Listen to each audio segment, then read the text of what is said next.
Hello and welcome to another Brett Plays Flight and Review, and today we're taking out another Freeware aircraft. Yes, this is Freeware. So yes, I know there is a Vampire in the sim in the marketplace already, payware.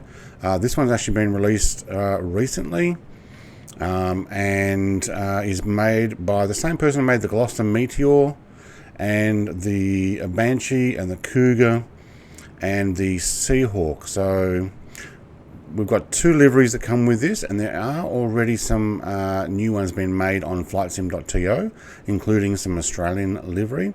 Decided to go with the default livery, which is this camo green grey. There is also a plain grey one. Now the quality is pretty good. I do notice though, when you get in a little closer, you do lose the shape of the picture there. Some of the text, you can get pretty close and you can see that it's a little bit pixelated. We do have our covers on here at the moment, but for a Freeware aircraft, this is actually quite well done. Handled with care, light alloy tank. We can actually remove that. What I'll do is I'll go in and I'll show you what you can do with this. We'll take it for a quick fly out of Sydney Airport, loop around, maybe under the bridge again like normal, and land it back at the same airport. Alright, jumping inside. Now, it's basically something that was made in the 40s, so you know, you don't expect too much here, but we can use Control W to open the canopy, so we will see that open and close animation happen multiple times, so that's separated from inside and outside view. What we will do is go through and show you what you can and cannot press with the buttons. Nothing's here, unfortunately. Something is probably still in development or not yet set up.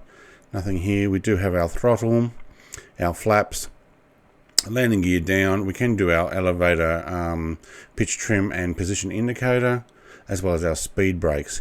And behind the throttle is the fuel control switch cut, which we will actually open, so that will now say it's in the open. Alright, indicator for the landing gear, nothing is pressable here as far as I remember, nothing there.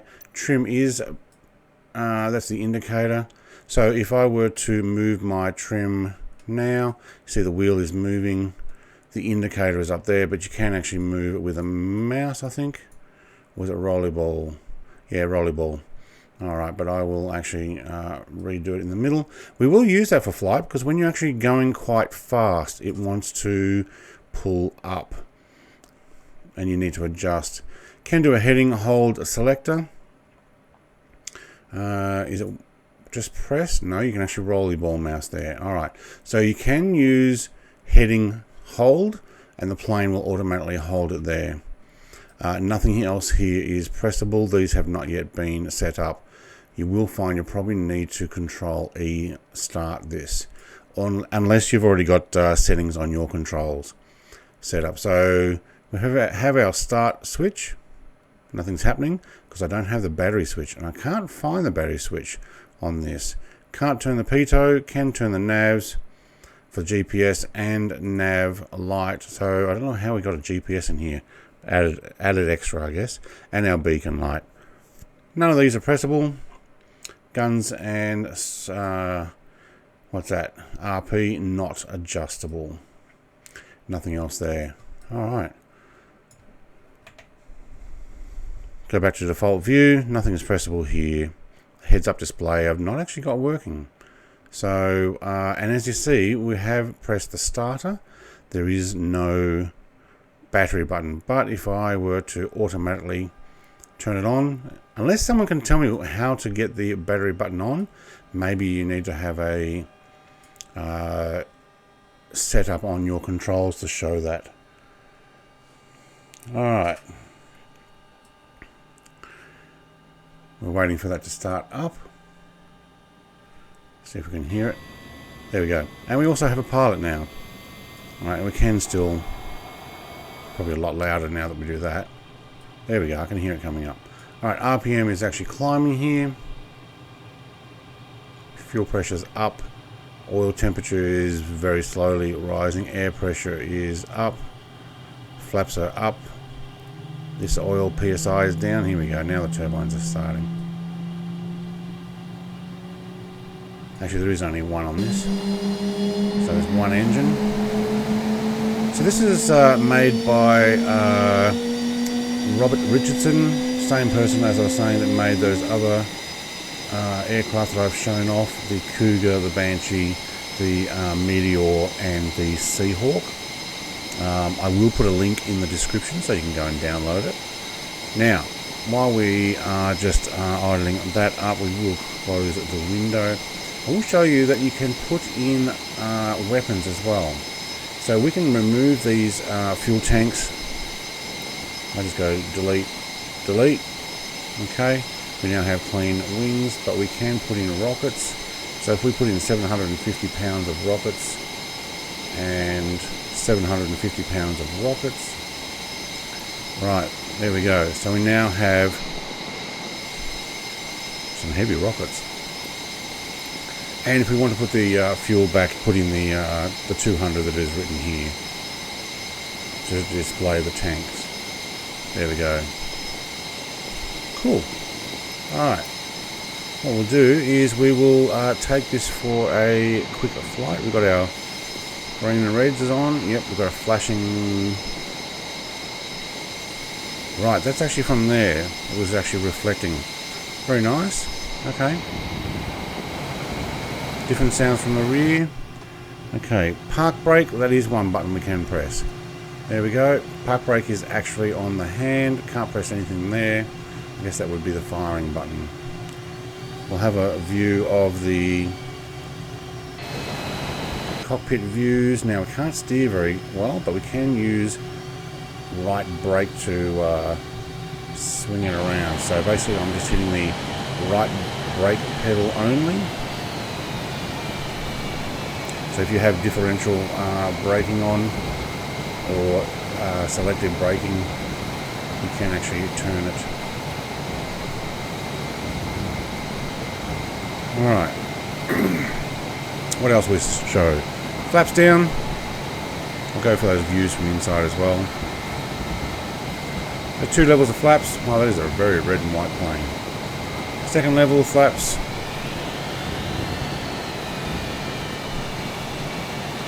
Don't need that, only for maybe landing. Cute little aircraft. Australia flew these.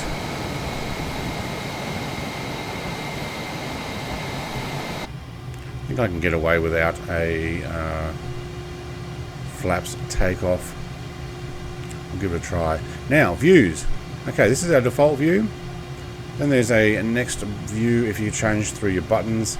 And unfortunately this is what you get, all this inside stuff. So it's not been coded in, and I've noticed that a lot of the same developers planes have that. It's a default that he's using but not updated. So look left, you're actually going behind the cockpit over the wing, center of aircraft, center of aircraft. That's something you can change with the coding. Just rewrite the X, Y and Z or Z if that's how you pronounce it, codes for where the camera should be, or you can make your own custom views. Won't affect you if you're in VR, so you can basically look around and no problem. This is using a Xbox controller, or you can use the mouse and move it around. I use my hand on the flight control, so taking it onto the mouse to press is a little bit more difficult. Alright, let's give this a go. Foot brake on, power up, and release. Now we have no flame that comes out of this light, unlike the powered one. It does sound pretty good, and it looks pretty good inside. Zero flap takeoff. Just a gentle rise on the stick, and it performs very well. Very nice control that you have of this aircraft. It's not like a very powerful jet that you're going to go flying too fast. We might just turn that down in case you can't hear me while I'm talking. Much quieter inside. And I've got a pause. Okay. Handles really well.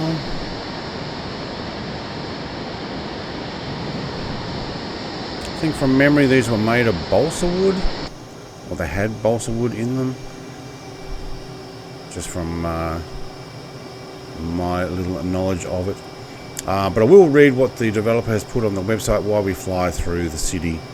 Development of the Vampire was an experimental aircraft that began in 1941 during the Second World War to exploit the revolutionary innovation of jet propulsion. From the company design studios, it was decided that single-engine twin-boom aircraft powered by a Halford, see if we can actually get under here, H1 turbojet, later produced as the Goblin. Aside from this propulsion system, and we're going to hit the bridge if we continue reading and not flying. There we go. Decided to use a single engine. Yep, okay. Aside from the propulsion system, the twin boom configuration, it was a relatively conventional aircraft. In May of 1944, it was decided to produce the aircraft as an interceptor for the Royal Air Force, or the RAF. In 1946, the Vampire entered operational service with the RAF only months after the war had ended. Just a quick history. Flies really well. Let's throw it around. Have some decent air brakes, and they really do work well. So, locking a fair bit of air there. Full pelt, and we'll let go. Alright, we'll go take it back and land again. Back on the same runway we took off from. It's quite easy to fly. The only problem is when we look left and right, we're actually going behind the cockpit. Unless we use our control. I'll probably actually use my view to the airport. Alright, slow this down, gear down, very well animated.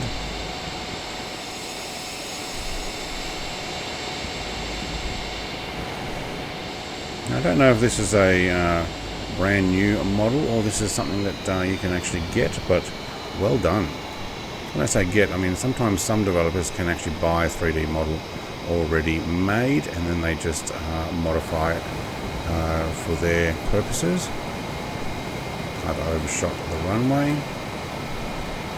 Probably okay because we do have an aircraft sitting on it right now. See if we can pop in over the top. DHL is going to get off the runway.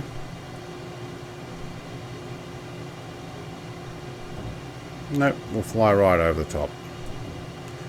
Okay, and bringing it down, lots of control. Ooh, it actually floats really well on 2 levels of flaps. Bit of a bounce. Air brakes to slow us down. Wow, actually that slows down really well. Now that's full brakes and air brakes. Right, off the brakes, off the air brakes, up with the flaps.